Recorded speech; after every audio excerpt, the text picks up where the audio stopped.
The Premier League is back and Manchester United is still absolutely diabolical.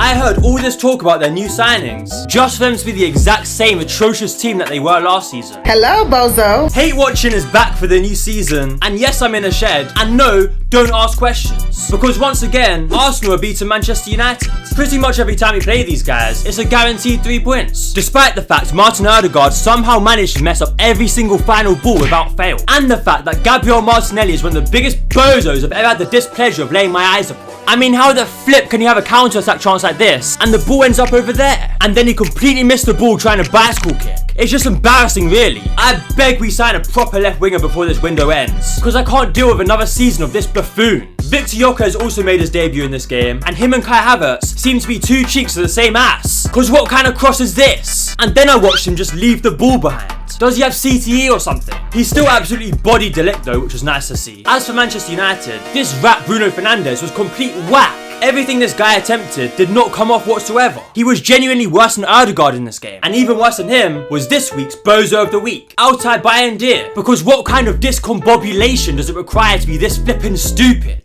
How as a goalkeeper are you that weak to let the ball just go past you like that? And then end up at the back post for Calafiori to head in the only goal of the game. I thought Onana was bad, but damn, this guy's a complete and total bum. I know nothing about football, but I know Manchester United is shit. The first game of the new Premier League season was the champions Liverpool at home to Bournemouth. And this game was full of controversy, as it took just 12 minutes for VAR to make its first big error of the season. As this Bournemouth bozo decided to swat the ball with his hand, but somehow avoided getting a red card, before the spasmoid on wheels started to racially abuse Antoine Semenyo. And I can't lie, this guy's clearly in the wrong place, because he belongs in a Rocket League server, not a Premier League football game. They should have just wheeled him backwards down the hill, and he wouldn't have been able to do anything about it. The ball then bounced for Ekitike to find himself through own goal, as this Bournemouth player decided to literally just stand still before the goalkeeper dived completely out the way of the ball. I'm sorry, but what kind of match-fixing nonsense is this? They weren't even trying to stop the goal. And then in the second half, the same player gave up, as Gakpo sent about 4 Bournemouth players for smacking in a second for the champions. But this was far from the perfect game for Liverpool. They were so open all game, in particular down the left-hand side, as Kirkers had an atrocious debut against his former club. Tackles like this are just ridiculous. He lost his whole mind this game. Eventually, Bournemouth made it 2-1, with Semenyo punishing Liverpool by finishing off a counter-attack.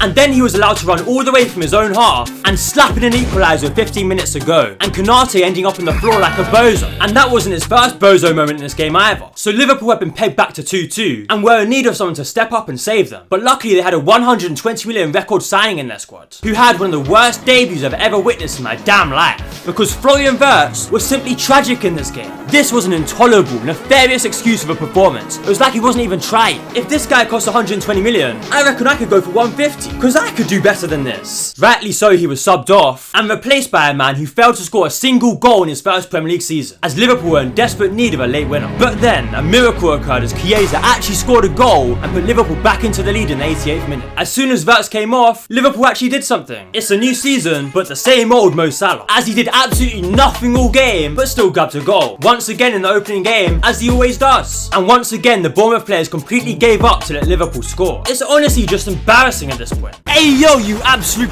bozo! Why haven't you liked the video yet? Make sure to absolutely bukkake that like button and subscribe whilst you're at it. Thank you. Tottenham are 2-0 up in the Super Cup in the 85th minute, but somehow managed to bottle the game in true Tottenham fashion. However, their first Premier League game was against Burnley, and there was no way they could mess this one up, as early on Kudus crossed it into Richarlison to put them into the lead. And then in the second half, Richarlison ran it back to the 2022 World Cup, pulling off a spectacular bicycle kick to make it 2-0 to Tottenham. But I'm not going to gas it up too much, because it is Richarlison and it is Tottenham. But they eventually made it 3-0 through Brennan Johnson, and only Tottenham's third home win in the entirety of 2025. And Burnley are flipping tragic. Those guys are finishing bottom 100%, no questions asked. They're terrible. Aston Villa and Newcastle played one of the most boring games in Premier League history, with the only interesting thing being Ezri Konsa getting himself sent off for this foul on Anthony Gordon, and then Harvey Barnes putting up one of the worst shots I've ever seen in my damn life. These guys really miss Alexander Isak. Sunderland's first game back in the Premier League was against West Ham, which is possibly the best first game you could ever hope for, because West Ham are absolutely diabolical. Mayenda headed Sunderland ahead in the second half, which was one of the slowest headers I've ever seen, but still somehow went in. And then Adingra whipped in a beautiful ball for Ballard to head in the second, before Wilson Isidore came forward in the counter to wrap up a 3-0 win. And honestly, West Ham losing 3-0 to a team that had been outside the Premier League for 8 straight seasons is beyond embarrassing. Brighton won a second half penalty at home to Fulham, which Matt O'Reilly calmly slotted home to make it 1-0. However, in the final seconds, the ball fell at the feet of Rodrigo Muniz to level the scores and break Brighton hearts. But questions have got to be asked of James Milner, because how is this bozo letting Muniz get free at the back post? The most outrageous thing from this game, however, has to be Calvin Bassey's shorts, because why is this Wallad sagging so much? This guy better hope he doesn't come up against Mascara from Wolves this season, or we'll start seeing #MeToo in his upcoming Snapchat stories. Man City's first game was away at Wolves, who are absolutely atrocious. Rangers was in form in this game, creating the opening goal with some nice play before Rico Lewis knocked it across for Haaland to tap in City's first goal of the season. Then this absolute bum at the back passed it straight to Oscar Bob, who set up Rangers to score in his Premier League debut. And then he grabbed an assist on his debut as well, as Haaland smacked in this chance to make it 3-0. Before later on, Cherki, also on his debut, slotted one home from range to still an impressive 4-0 opening day win for Manchester City. However, as impressive as it is, Wolves are a bunch of incompetent bozos, so let's not get carried away with Man City just yet. Against Chelsea, Eze whacked in a free kick early on to put Palace in the lead, but somehow this was ruled out. Apparently Guehi isn't allowed to move out the way of the ball, meaning that for the second season in a row, Eze's had a free kick goal rolling ruled out in the first game of the season. But he is apparently trying to join Tottenham, so maybe he deserves it to be ruled out. It was a trash free kick anyway, how isn't this bozo in goal saving it? And speaking of bozos, Chelsea continues to be a preposterous bunch of clowns in front of goal. This Esteval guy they got from Brazil looks like he can't even control his limbs, let alone the football. And what kind of egregious shot is this? Meaning that rightly so, Chelsea dropped points in the opening game. Cause I don't like Chelsea, so hopefully they keep dropping points. It took Chris Wood just 6 minutes to get on the score sheet for the first time this season, putting Brentford to the sword from a corner. And Brentford have apparently come back this season as a bunch of deplorable bozos, because this miss is inexplicable. Before a couple minutes later, Gibbs White spun his man and crossed it in for Dan Ndoye to score in his debut. And then Brentford gave the ball away again as Chris Wood went round the keeper to slot in his second. And honestly, these guys are missing Wisson and Bournemouth so much because they're terrible now. Brentford did eventually pull one back from the penalty spot, but they look horrific, man. It's gonna be a very painful season for them if this continues. Leeds absolutely dominated Everton the first half of their first game back in the Premier League, but were unable to capitalise as they went into half time at 0-0. But then later on, they won this absolute travesty of a penalty. It was one of the most scandalous decisions I've seen, because how can you give a penalty when Tarkowski's arm is by his side?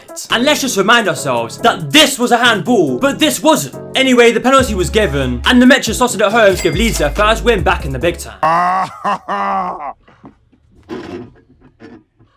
Oh, that's hot. That's hot. Liverpool bottled a 2-goal lead again, and then scored a last-minute winner again. Man City managed to lose to Tottenham again, whilst Manchester United failed to win again. And Arsenal also won yet again. Welcome back to Hate Watching, the series where we look back over the Premier League's weekend action without any bias whatsoever. But this week, I'm vexed, because how did Newcastle manage to let it slip in the last minute against Liverpool? I thought we were going to have the most glorious hate watch of all time, until some 16-year-old kid decided to ruin it all. Anyway, apparently Newcastle see this game as some sort of rivalry, so they were well up for this game, just for Nick Pope to stand like a statue for this shot by Gravenberch. Honestly bro, all you've got to do is move a bit to the right and you save it. What a flippin' bozo. And Newcastle's players are just all over the place, man. This barbaric buffoon Anthony Gordon decided to clatter into Van Dijk for absolutely no reason. But even more preposterously, it was given as a red card. I mean, how on earth is this a red?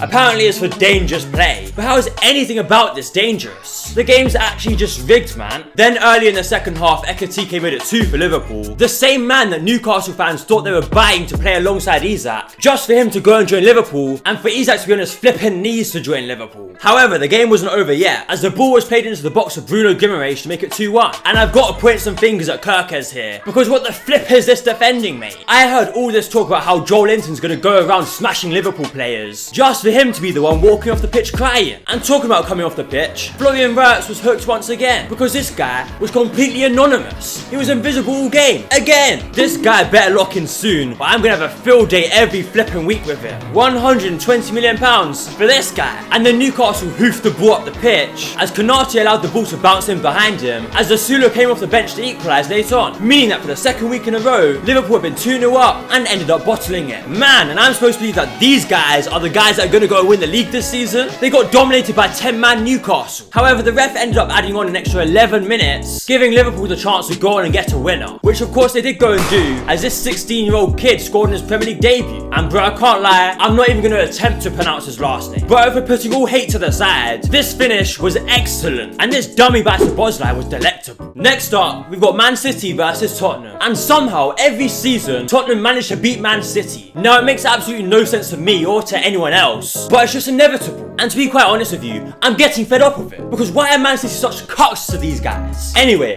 Tottenham got into an early lead in this game through Brennan Johnson at the back post. Now Brennan Johnson is a terrible football player, but somehow just managed to score goals at the back post in almost every flipping game. Also, if someone could care to explain to you what John Stones is doing on the floor here, I would greatly appreciate it. But forget John Stones for a minute, because James Trafford has to be this week's bozo of the week. This guy was an absolute wad in this game, bruv. A pure bozo performance. He gave the ball away countless times. Also should have got sent off here. I don't know how he managed to survive this, if I'm honest. And then to wrap it all up, he gave the ball away here to allow Tottenham to get a second. And honestly, how flippin' stupid do you have to be to make this pass? It's clearly not on. The guy is being marked. Why would you pass it there? Are you an imbecile? You flippin' Olido, bruv. I'm tired of these Man City players always turning into bums against Tottenham. Just beat them. And if that wasn't bad enough, Phil Foden was then laughing on the bench. Is this funny to you, mate? Because it's not funny to me. Do you know how much anger it brings me to see Tottenham win football games? And you're here laughing at it. Haaland was also an absolute donkey in this game. He missed this easy chance here and then messed up the pass here. And don't even get me started on Rico Lewis, bro. I am ashamed to share a name with this bona fide scrub. Because what are you even doing on the floor here? Just stand up, bro. How hard is it? Why are you on the flipping floor? This is just embarrassing. These guys are just an absolute mess, man. It's embarrassing beyond words. And to be honest, I'm just vexed that Tottenham fans are happy. So let me just remind them of one thing. You thought you were signing Eberechi Eze, and you ended up signing for Arsenal. But he decided to lead you on, make you think he was signing for you, whilst the whole time, he was waiting for Arsenal to sign him. Isn't it just beautiful? In fact, it reminds you of a certain someone. Maybe a certain guy by the name of Sol Campbell. And man, the Eze walkout before this game was just pure vibes, man. Like, if we had any kind of pessimism coming into this season, it was all wiped away with this moment here, man. It's just beautiful. And it's just a reminder that sometimes in life, you just gotta let it all work out. Like, if your striker's an absolute donkey and misses an easy chance like this, it's fine, because you're gonna get a corner and score from it anyway. Honestly, I can't tell if I love or hate this team, because every single goal we score is from a flipping corner. But to be honest, I don't care if it's boring, if we're winning. But we did decide to mix it up a little bit, as Saka went in behind and whipped it with his weak foot. A truly glorious finish, if I do say so myself. And now no one could be saying anything about only scoring from corners, because we just scored a wonder goal. But there was just one problem. Both Ødegaard and Saka got injuries in this game. But you know what? It don't matter, because we've got Ethan Nwaneri, Miles Lewis-Skelly, and the new guy, Max Dowman. This guy's 15 years old coming on in the Premier League. That's outrageous. And not only is he 15 years old coming on in the Premier League, he's 15 years old going head to head against fully grown men and coming out on top. Have you ever seen anything like this before? And despite the injuries, the vibes were still in full flow as Gyökeres ran in behind, cut inside, and smacked home his first goal in the Premier League. It was truly a wonderful first goal. Bro, how did anyone have any questions about this guy? People were saying that he could only score against Portuguese league teams and championship teams. So he proved them all wrong by scoring a goal against a team that just came up from the championship. But I can't lie, I can't help watching this goal thinking that this guy dribbles like Maguire, bruv. But we'll forget about that because the celebration is quite cool. We then scored again from another corner, Timber scoring again, of course. And honestly, bro, these corners are just unstoppable. You may as well not even track. And then in the stoppage time, Max Dowman came forward again and won a penalty. Bro, this guy ain't even done his GCSEs and he's getting assists in the Premier League as Gyökeres stepped up and got his second goal in his second Premier League game. Man, this guy's actually going to go and win the Golden Boot. Now the next game was Fulham against Manchester United. And as you can probably guess, Manchester United failed to win yet again. Because as we all know, they're absolutely terrible. I know nothing about football, but I know Manchester United is shit. This absolute bozo Calvin Bassey decided to drag down Mount in the box to give away a penalty. And what better chance for Manchester United to get their first goal of the season than through a penalty by Bruno Fernandes? Because he's guaranteed to score, right? Well, apparently a little touch from the referee puts him off completely. Because what on earth is this guy doing? Bro, you walked into the referee a little bit. How does that throw you off enough to produce a penalty like this? this. Because this is diabolical. This is one of the worst penalties I've ever seen. Literally, all this guy was doing all game was complaining. Not only did he spend half the time complaining at the referee, he was also complaining at his own players and lost the ball doing so. He's genuinely just a rat, bro. I'm fed up of seeing this guy on my screen. However, Manchester United did eventually score. Oh wait, it doesn't count because it was a corner. Because as we all heard last week, corner goals don't count. So Manchester United still haven't scored a legitimate goal this season. Despite signing the likes of Cunha, Burma and Sesko, they still can't score. Literally, all of these guys have been absolutely invisible. What was even the point of spending all that money if they're gonna do nothing? And then to make the whole game even sweeter, former Arsenal player Alex Iwobi whipped the ball in to former Arsenal player Emil Smith-Rowe to equalise and level the scores. Meaning that for the second week in a row, Arsenal ruined Manchester United's weekend. The first game of the weekend was West Ham versus Chelsea, where West Ham put themselves into an early lead through this wonder strike by Lucas Paqueta. And I say it's a wonder strike because it was a good goal, but don't think that Robert Sanchez is going to get away with this, because this bozo is still a complete fraud. How are you letting that go past you? What an imbecile. Anyway, that's the last positive thing I think we're going to see from West Ham all season, as in the 15th minute, João Pedro scored for Chelsea to equalise. And unfortunately, I'm not able to show you this goal, but I'm sure if you go to Google and search João Pedro 15, the goal will come up. If you know, you know. Anyway, Paqueta went on to lose the ball, which was whipped in for Neto to make it 2-1 to Chelsea. And I can't lie, this Esteval guy looks pretty good, as he went through to set up Enzo Fernandez to make it 3. And whilst some of Chelsea's players may have been good in this game, Liam Delap was absolutely terrible. I've never seen a striker look so stiff, and he might just have the worst hold-up play I've ever seen in my whole flippin' life. Because this is simply deplorable, it's shockingly bad. For Chelsea's fourth goal, I saw some of the worst goalkeeping I've ever seen. Like, this goal is just insanely bad, bruv. Just catch the ball, mate, you're a goalkeeper. And the fifth goal was just a calamity as well. Like, at this point, what are you even doing with your life, man? Just go find a new profession or something, man, because football ain't it for you. Sunderland impressed in their opening game against West Ham, and in the second week they had a good chance to make it 6 points from 6 as they faced Burnley away from home. But early on, this bozo Mayenda somehow managed to miss this, as in the second half, Anthony pulled off this flick for Cullen to go and make it 1-0 to Burnley. And then later on the roles reversed, as Cullen sent through Anthony, took it round the goalkeeper and sealed the 3 points for Burnley. But I must say, I actually watched this game and it was so boring. The amount of times I nearly fell asleep watching it is just insane. Meanwhile, Tavernier's strike was deflected in against Wolves for Bournemouth, and in the second half, Totti Gomez took down Evan Nilsson, getting himself a red card, but the game only finished 1-0. And yeah, I can't lie, there's not too much more to say about this game. Wolves are still terrible, and Bournemouth are still pretty decent. Everton versus Brighton was Everton's first game at their new stadium, and it feels weird seeing Everton in an actually aesthetically pleasing stadium. And the first goal in the stadium was nearly an absolute worldie, as Matoma flicked it up and then volleyed it onto the crossbar. However, the first goal at the new stadium would eventually come, as Grealish crossed it in for Njai to open the scoring. And then in the second half, Grealish got another assist, this time for James Garner, who smashed home from range. However, the only reason Everton got a clean sheet in this game is because of this bozo Danny Welbeck, who firstly missed this absolute sitter, and then missed another chance to score as he failed to convert his penalty, which might be the easiest penalty Pickford ever has to save. Now apparently Crystal Palace versus Nottingham Forest is now a bit of a rivalry, as Forest have kicked Crystal Palace out of the Europa League and down into the Conference League, despite the fact that Crystal Palace won the FA Cup and therefore should be playing in the Europa League. But anyway, Sarr converted Muniz's cross from the volley to make it 1-0 to Palace, and then in the second half, Ndoye played a beautiful pass through to Hudson-Odoi, who slotted home to equalise. Meaning this game finished 1-1, which is a result both teams can't really complain too much about, if I'm honest. And then the final game for this game week is Brentford versus Aston Villa. And I must say, this dribbling by Damsgaard is absolutely sensational. He also scored a banger in this game which got ruled out, but Brentford did actually get themselves on the score sheet, as Utara went through to score a scrappy goal in his debut. I cannot believe what I've just seen. Dominic Szoboszlai scored an absolute rocket against Arsenal, meaning that once again, Arsenal have failed to win at Anfield. Hello, bozo. Welcome back to Hatewatching, the series where we look back at all the action from the Premier League this weekend. And yet again, I'm flipping vexed, because Arsenal have lost at Anfield, and not only did we lose, but it was one of the most boring games of all time. Both teams are absolutely terrible in this game. Once again, Florian Wirtz was absolutely anonymous. Honestly, at this point, I'm getting frustrated myself watching him, and he was playing against my team. And I'm gonna say it again, this man cost 120 million Great British pounds, the most expensive transfer in English football history, and he's flipping terrible.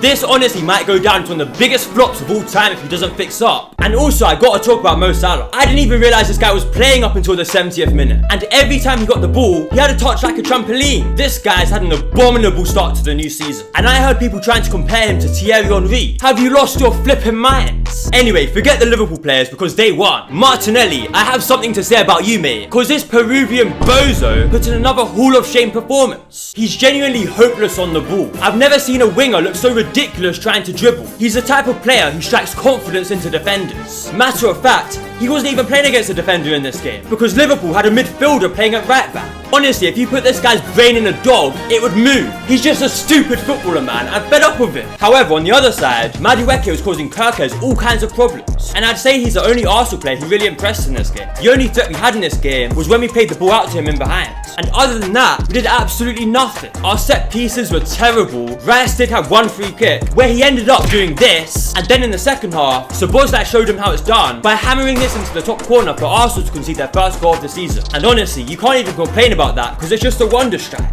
Now it's time to get into the real hate watching, because in back-to-back weeks, Manchester City have lost. And just like last season, they've lost 2-1 away to Brighton. Haaland opened the scoring in this game, but other than that, he was a complete and utter donkey. Some of the shots he had in this game were just pathetic. In the second half, this bozo Matheus Nunes gave away a penalty, which James Milner calmly slotted home, before pulling out the Diego Jota celebration for his former teammate. And this goal also made him the second oldest goal scorer in Premier League history, after already holding the record for the second youngest goal scorer in Premier League history. That's some crazy longevity.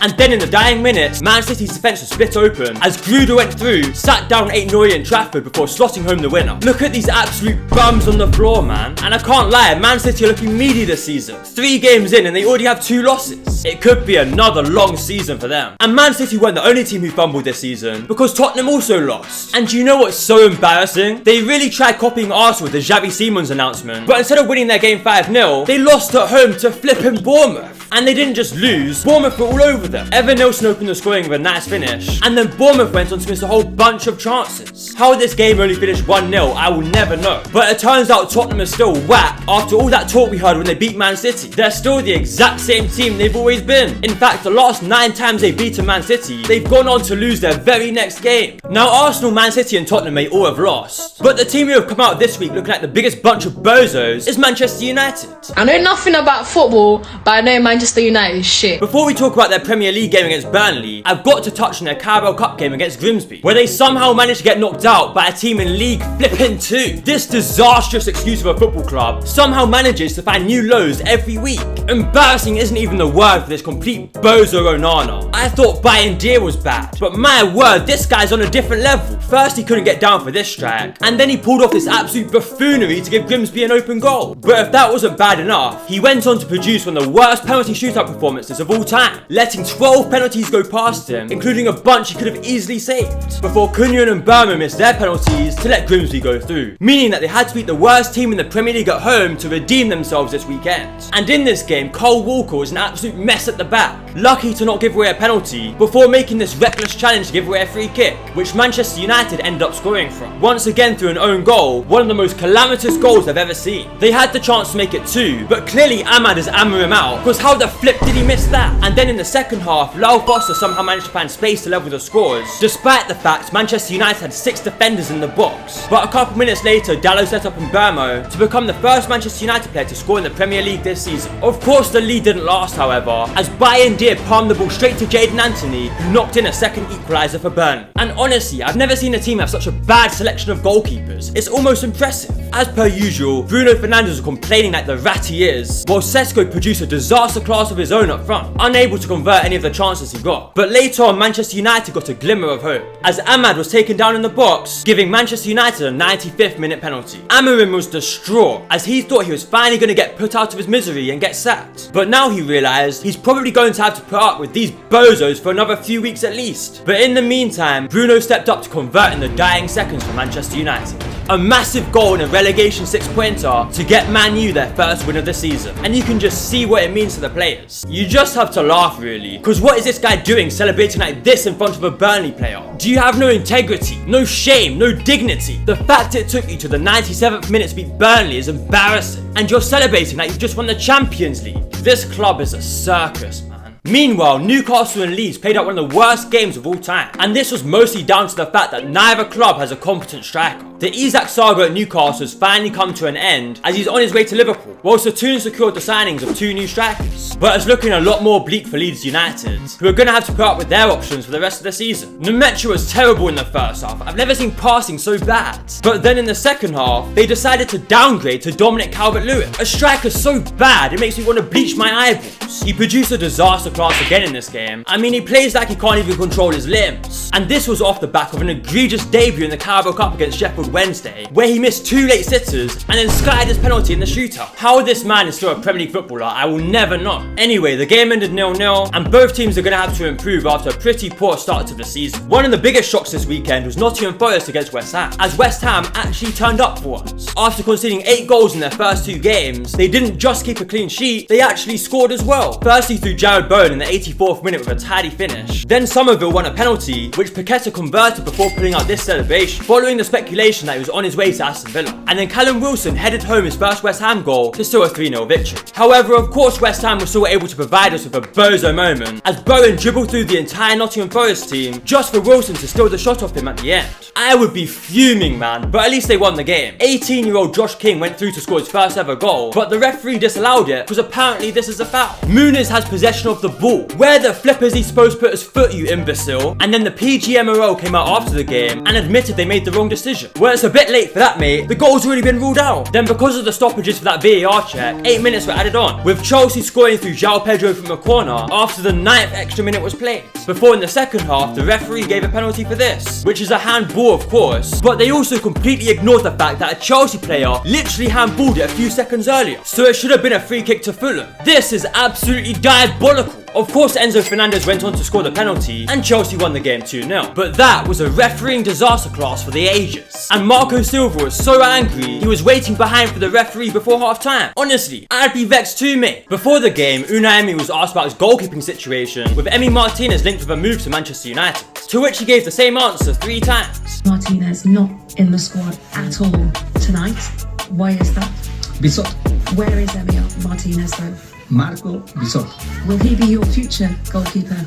Marco Bisot. Bizot then went on to concede 3 goals as Villa got battered at home to Crystal Palace. First he gave away a penalty in Kamada, which Mateta slotted home, then Gay scored a wonder goal to make it 2-0 before Sarr headed in a third for Palace and pretended to be injured before running off and celebrating. Honestly, it's been a very poor start to the season for Aston Villa, who are yet to even score a goal, and they're gonna have to pattern fast if they want any chance of making Europe again this season. Brentford missed a penalty away to Sunderland, but Thiago scored a late header for the Bees to put them in the lead. However, Sunderland didn't lie down and won a late penalty of their own, which Enzo Lefebvre scored to equalise. And then in the dying seconds, Granit Xhaka whipped in a beautiful cross for Wilson Isidore to head home and grab Sunderland their second win of the season, which means they've already won as many games as Southampton did in the whole of last season. And the final game of this game week was Wolves versus Everton, where Grealish got yet another assist as he set up Beto to make it 1-0. Everton's defence fell asleep as Sprung found space to level the scores, but it didn't take long for Dewsbury Hall to get in behind and lay it across for Njaya, and Everton were ahead again. Then in the second half, Grealish made it 4 assists in the season already as Dewsbury Hall smashed in a third for the Toffees. Gomez pulled one back later on for Wolves, but it was too little too late as Everton came out 3-2 winners, making Wolves the only team so far who have lost every game. Anyway, that's it for Hate Watching this week. If you enjoyed, make sure to like, share and subscribe. Follow me on Instagram and TikTok as well whilst you're at it, and make sure to come back next week for the next episode of Hate Watching. In a bit, G.